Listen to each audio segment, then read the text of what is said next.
When I was in college, I had a teacher who really encouraged us to look at an issue.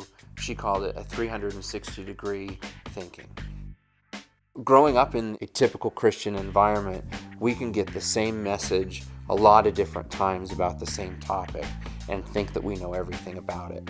What I realized in this class is that I really didn't know other people's views and how they looked at it. Half the class was given the topic of abortion, and I was in that group.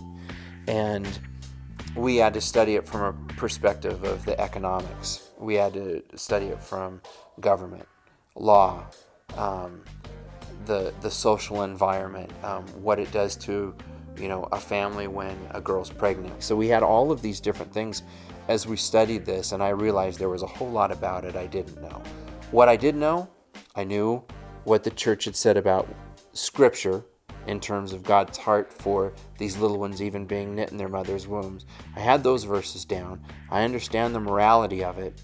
What I did have to come to terms with is not everyone saw morality the same way I did. But at the end of the class, I understood it from a whole lot different perspective.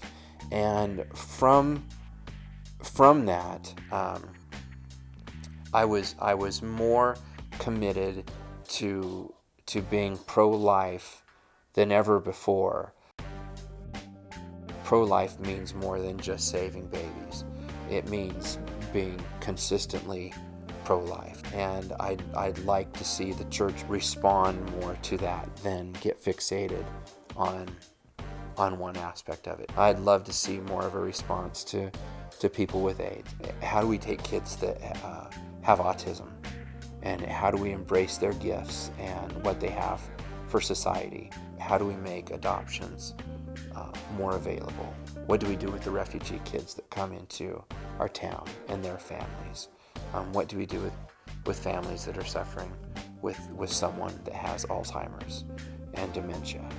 And there's a whole lot of ways to support pro-life that I think would be consistent with what God's heart is.